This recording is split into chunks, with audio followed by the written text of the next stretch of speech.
নমস্কার বন্ধুরা, গত কয়েকটি পর্বে আমরা ভগবান শ্রীকৃষ্ণের জন্মভূমি মথুরা বৃন্দাবন সহ ঘুরে দেখেছি শ্রীকৃষ্ণ ও রাধারানীর বিবাহস্থল ফান্ডির বন, প্রেম মন্দির, গোকুল সহ রাধামায়ের জন্মভূমি বারসানা।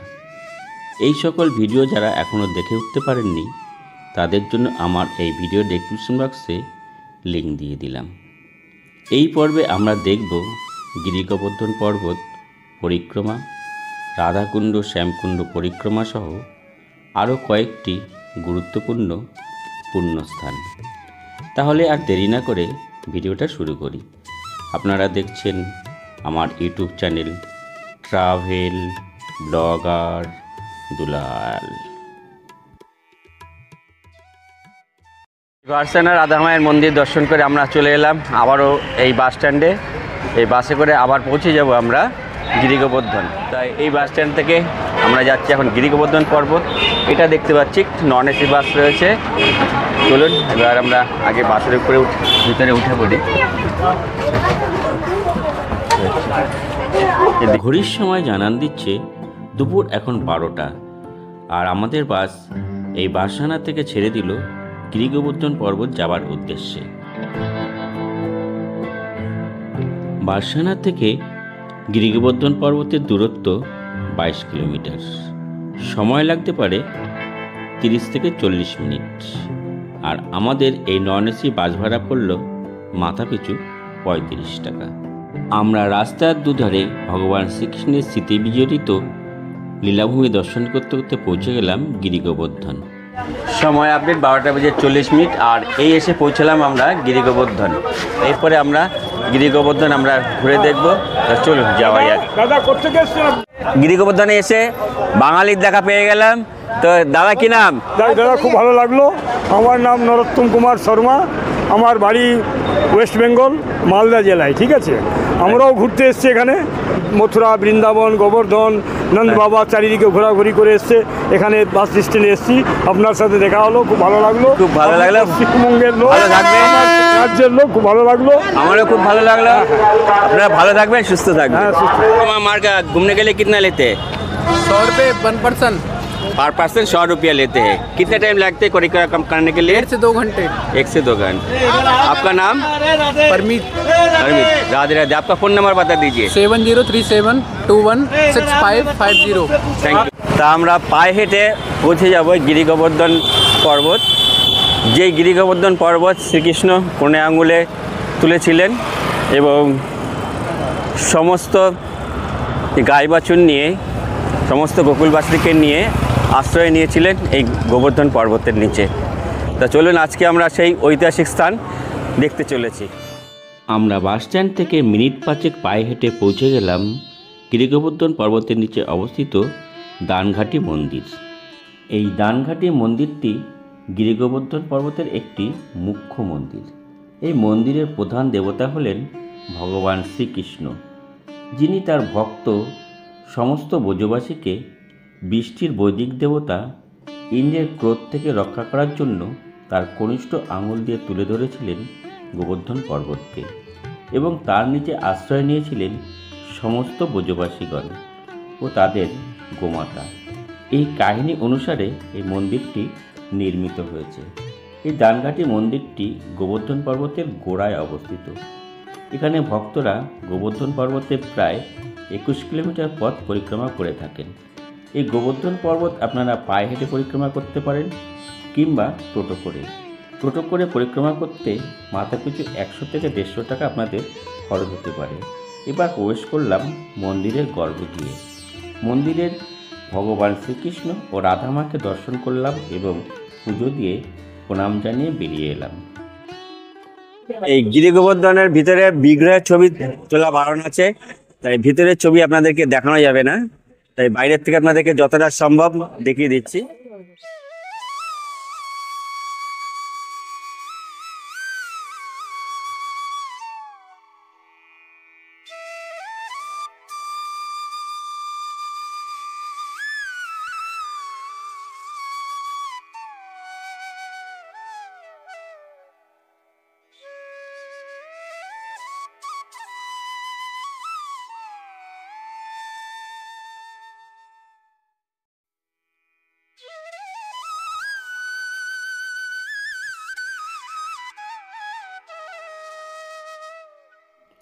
এই দানঘাটি মন্দিরের ঠিক উল্টো দিকের রাস্তা ধরে হাঁটতে হাঁটতে চলে এলাম গোবর্ধন পর্বত দর্শন করতে।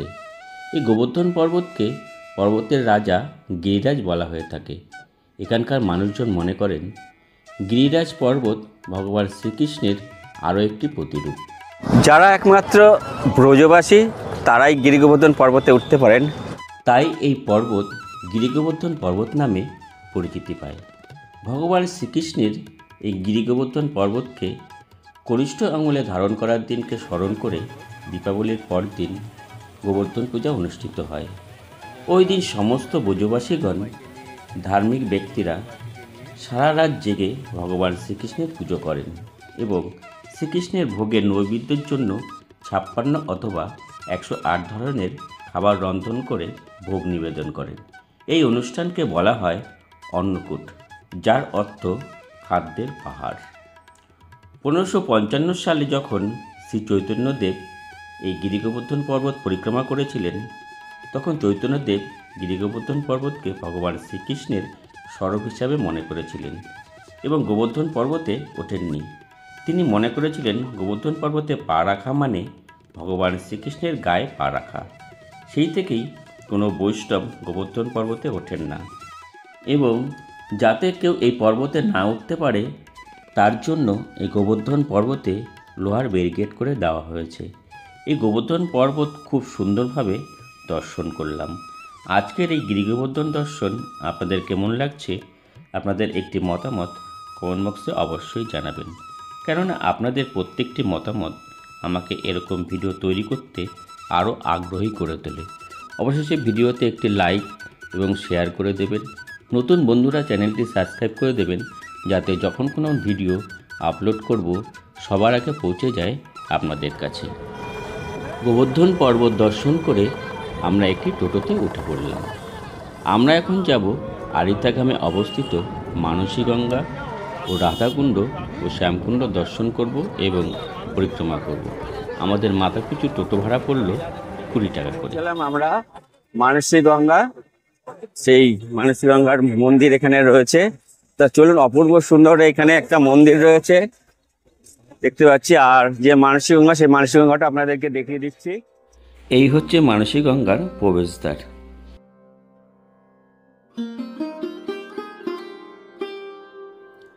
কিংবদন্তি অনুসারে নন্দবাবা এবং যশোদা ভগবান শ্রীকৃষ্ণের পালক পিতামাতা গঙ্গা নদীতে পবিত্র স্নান করতে চেয়েছিলেন। তাদের এই ইচ্ছা পূরণের জন্য ভগবান শ্রীকৃষ্ণ ধ্যান করেন এবং তার মনের ইচ্ছাশক্তির মাধ্যমে গঙ্গা নদীকে গোবর্ধনে নিয়ে আসেন। ওই ঐশ্বরিক ইচ্ছা শক্তির ফলে গঙ্গা নদী গোবর্ধন পাহাড়ের পাদদেশে মানসী গঙ্গায় রূপান্তরিত হয়। বিশ্বাস করা হয় মানসী গঙ্গার জল সরাসরি পবিত্রতা বহন করে এবং এই হ্রদে স্নান করলে সমস্ত পাপ দূর হয়। ভক্তরা মানসী গঙ্গার তীরে ঘি প্রদীপ জ্বালিয়ে প্রার্থনা করেন এবং এখানকার পবিত্র জলে স্নান করলে নিজেদেরকে ধন্য মনে করেন। মানসী গঙ্গার মন্দিরের গর্ভগৃহে ভগবান শ্রীকৃষ্ণ এবং রাধামাকে দর্শন করলাম এবং প্রণাম জানালাম। মনে পেলাম এক অপার শান্তি। দেখুন মন্দির চত্বর কি অপূর্ব সুন্দরভাবে সাজানো হয়েছে। আমরা মানসী গঙ্গা মন্দির দেখে একটি টোটোতে উঠে পড়লাম। টোটো করে গিরিগোবর্ধন পর্বত পরিক্রমা করে আমরা পৌঁছে গেলাম শ্যামকুণ্ড রাধাকুণ্ড। টোটো আমাদের নামিয়ে দিল শ্যামকুণ্ড রাধাকুণ্ড যাবার ঠিক 500 মিটার আগে। আমরা গিরিগোবর্ধন পর্বতের কাছ থেকে যে টোটো ধরে নিয়েছি, মাথা পিছু 25 টাকা করে পড়েছে। তো চলুন, আর কিছু করার নেই, এখন তো পায়ে হেঁটে যেতে হবে, যেহেতু পুলিশে যেতে দিচ্ছে না, তার জন্য আর বাকি পথটুকু পায়ে হেঁটে যেতে হবে। তা আমরা এখন পায়ে হেঁটে পৌঁছে যাব এই রাধাকুণ্ড শ্যামকুণ্ড।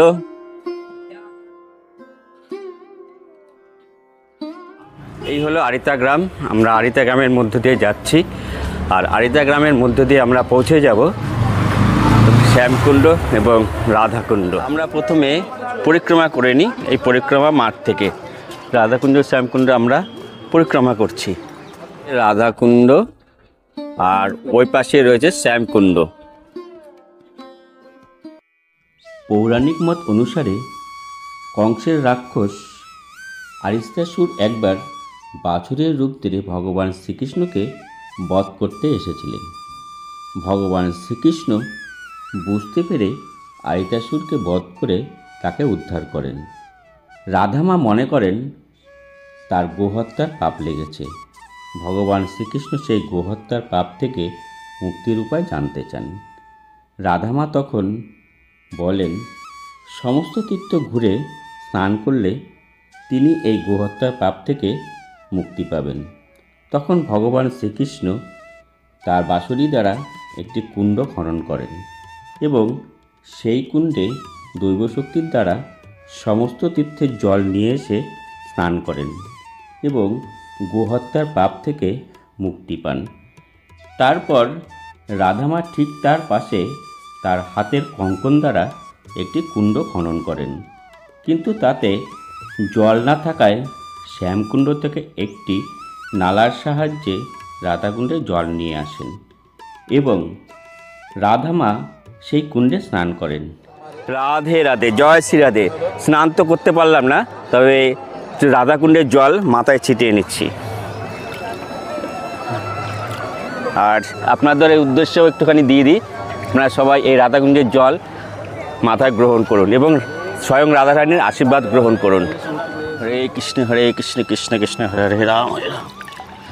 জয় শ্রী রাধে, জয় কৃষ্ণ জয়।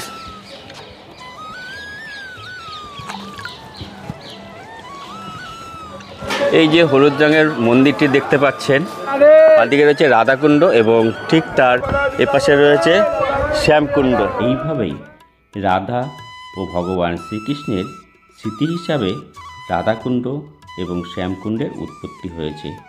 এখানে সমগ্র ব্রজবাসী এবং শ্রীকৃষ্ণের ভক্তরা মনে করেন এই শ্যামকুণ্ড ও রাধাকুণ্ডে স্নান করলে সমস্ত তীর্থের পুণ্য অর্জন করা যায়।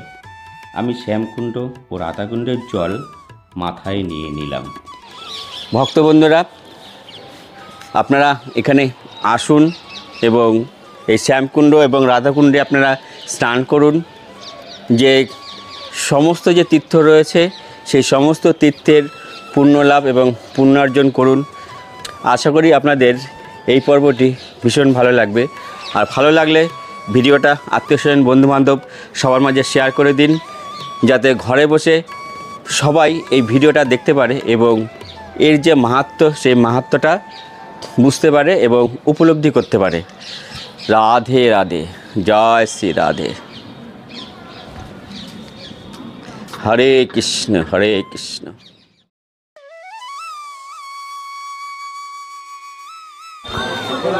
এই আবার চলে এলাম, এই রাধাকুণ্ড থেকে পরিক্রমা শুরু করেছিলাম, আবার এই রাধাকুণ্ডে এসেই পরিক্রমা শেষ করব। যেখান থেকে ঠিক পরিক্রমা শুরু করেছি সেখান থেকেই পরিক্রমাটা শেষ করতে হবে, তবে সম্পূর্ণ হবে আমার আজকের এই রাধাকুণ্ড এবং শ্যামকুণ্ড পরিক্রমা। একবার জোরসে বলুন রাধে রাধে, জয় শ্রী রাধে। রাধাকুণ্ড এবং শ্যামকুণ্ড আজকে আমার পরিক্রমা আজকের মতো এখানে শেষ হলো। ভগবান শ্রীকৃষ্ণ রাধামাকে প্রণাম জানালাম এবং শ্যামকুণ্ড রাধাকুণ্ড পরিক্রমা করে একটি টোটো ধরে চলে এলাম ভগবান শ্রীকৃষ্ণের আরও একটি লীলাভূমি কুসুম সরোবর। আমরা রাধাকুণ্ড এবং শ্যামকুণ্ড থেকে 10 টাকা টোটো ভাড়া দিয়ে পৌঁছে গেলাম এই কুসুম সরোবর। অপূর্ব সুন্দর এই জায়গাটা, দারুণ দেখতে, দারুণ। আর এই কুসুম সরোবরে কিছু মাহাত্ম্য আছে, তা সেই মাহাত্ম্যটাও যতটা পারিস আপনাদের কাছে তুলে ধরবো। তা চলুন ভিতরে, আমরা আগে ভিতরে প্রবেশ করি, তারপরে ঘুরে দেখি এই কুসুম সরোবরে কী কী রয়েছে। এই চলে এলাম কুসুম সরোবরের ভিতরে। আর এই কুসুম সরোবর চত্বরটা অপূর্ব সুন্দর দেখতে, একবার দেখুন।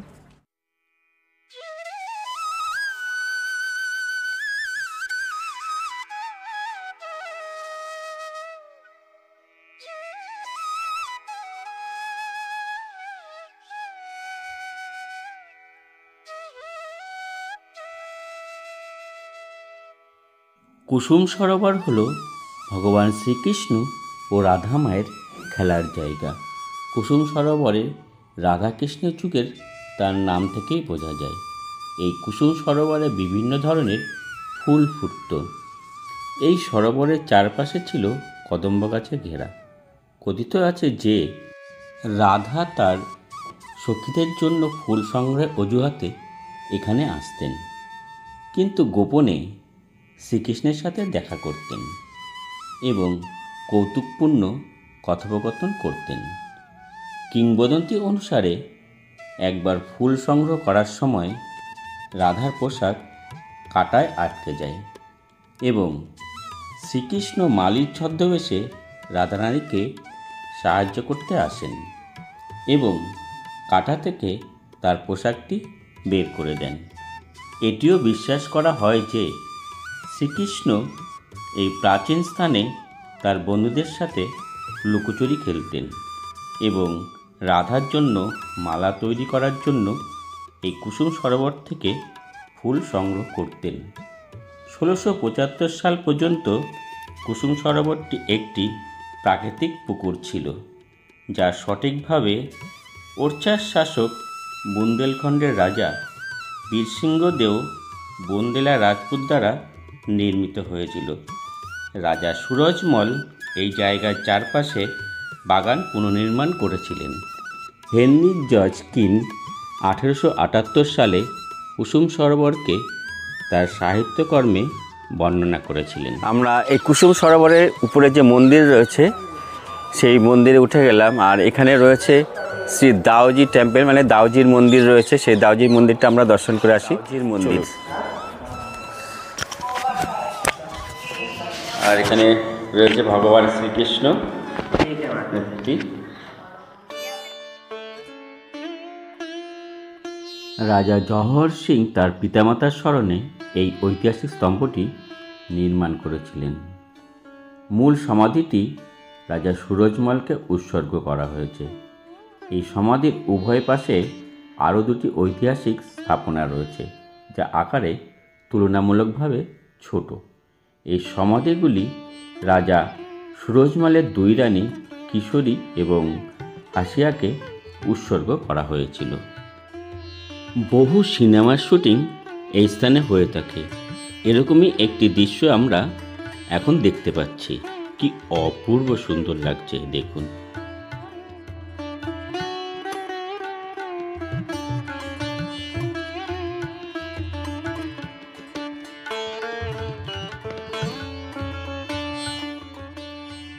বিকেলবেলা ঘোরার জন্য এই কুসুম সরোবর খুব সুন্দর একটি আদর্শ জায়গা।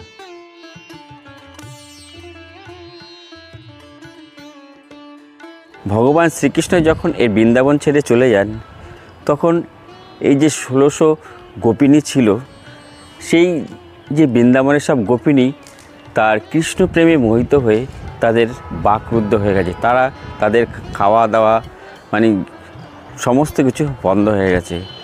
আর শ্রীকৃষ্ণের এক খুব প্রাণবন্ত বন্ধু ছিল উদ্ধব।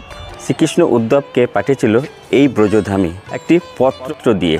সেই পত্র নিয়ে এসে এখানে যখন গোপিনীদের কাছে দিতে গেলেন, গোপিনীরা সেই পত্র পড়লেন না। তাদের পুরো বাকরুদ্ধ হয়ে গেছে এবং কৃষ্ণ প্রেমে তারা পাগল হয়ে গেছে। তখন কৃষ্ণের প্রতি যে এতটা প্রেম, সেই প্রেম দেখে উদ্ধবের এখানে বাসনা জাগলো এখানে ব্রজবাসী হওয়ার। তা ব্রজবাসী কী করে হবে? উদ্ধব তো একই জায়গায় থাকতে পারবে না। তার জন্য তিনি বললেন, হে প্রভু, আমাকে এখানে গুল্ম আকারে করে দাও, যে যেরকম গাছপালা যে রয়েছে সেই আকারে আমাকে করে দাও, আমি এখানে বসবাস করব। তা আজও এখানে রয়েছেন এই গুল্ম আকারে উদ্ধব, যে শ্রীকৃষ্ণের যে প্রিয় বন্ধু উদ্ধব তিনি। আর এখানে পাশেই রয়েছে সেই উদ্ধব মহারাজের মন্দির। মন্দিরে উঠে যাচ্ছি ছোট্ট। তো এখানে কোনো দেবদেবীর মূর্তি নেই, হয়তো কোনো সময় ছিল।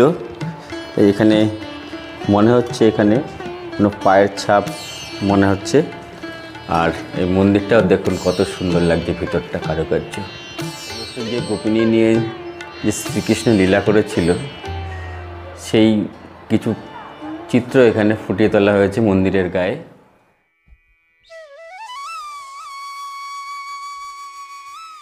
দেখুন কত সুন্দর লাগছে।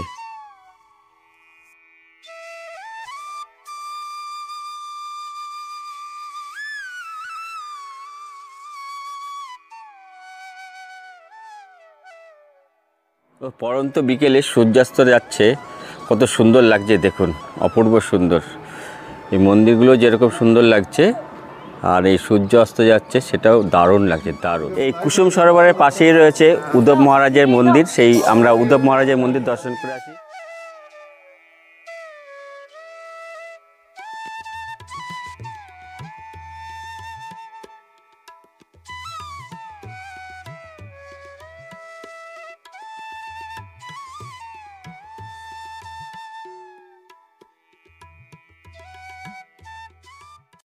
আমরা উদ্ধব মহারাজের মন্দির দর্শন করে চলে এলাম কুসুম সরোবরে। এখন আমরা দেখছি একটি সিনেমার শুটিং।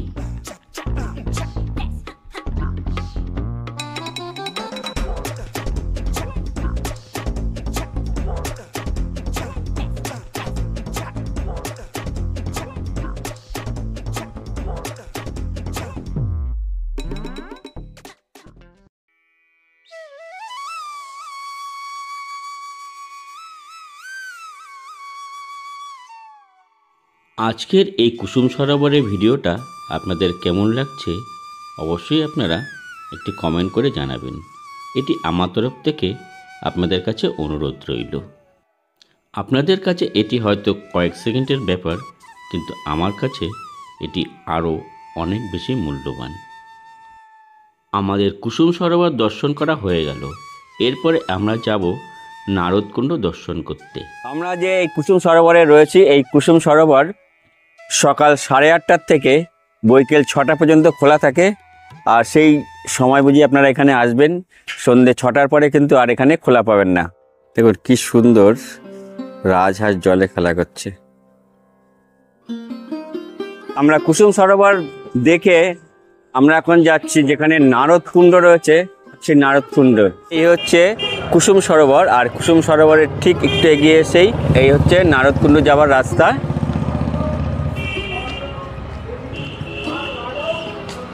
তো এখন আমরা নারদকুণ্ড দেখবার জন্যে রাস্তা দিয়ে এগিয়ে যাচ্ছি। কুসুম সরোবরের থেকে 5 মিনিটও নয়, এই 3 থেকে 4 মিনিট পায়ে হেঁটে পৌঁছে গেলাম নারদকুণ্ড। আর এ হলো নারদকুণ্ডর প্রবেশদ্বার। আমরা নারদকুণ্ড প্রবেশদ্বার ভিতর দিয়ে ঢুকে গেলাম। নারদ মুনির একবার ভগবান শ্রীকৃষ্ণের রাসলীলা দেখবার ইচ্ছে হয়েছে। ভগবান শ্রীকৃষ্ণ বললেন যে রাসলীলা দেখতে হলে তুমি এই যে সরোবর রয়েছে সেই সরোবরে তোমাকে স্নান করে আসতে হবে। তা নারদ মুনি যখন এই সরোবরে স্নান করেছিলেন, সেই নারদ মুনি স্বয়ং একজন গোপিনী হয়ে গেছিলেন, এখানে রাসলীলা দেখেছিলেন। আর সেই নারদ মুনি এখানে স্নান করেছিলেন বলে এই জায়গাটার নাম হয়েছে নারদকুণ্ড। আমরা অপূর্ব সুন্দরভাবে নারদকুণ্ড দর্শন করলাম। চলে আসলাম, এখানে একটা 3 মাথার মোড় রয়েছে। এদিকে রয়েছে শ্যামকুণ্ড, রাধাকুণ্ড। এখান থেকে 1/2 কিলোমিটার, আর এই 1/2 কিলোমিটার আপনারা পায়ে হেঁটে পৌঁছে যাবেন। এই যে রয়েছে গোবর্ধন, মথুরা।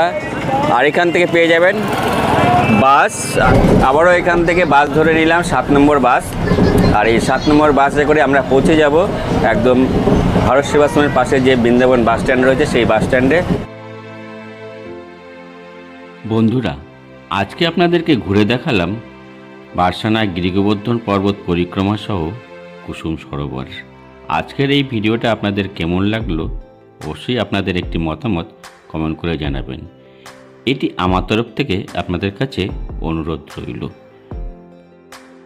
ভিডিওটা আজকের মতো এখানেই শেষ করছি। দেখা হচ্ছে আপনাদের সাথে নতুন কোনো ডেস্টিনেশনে।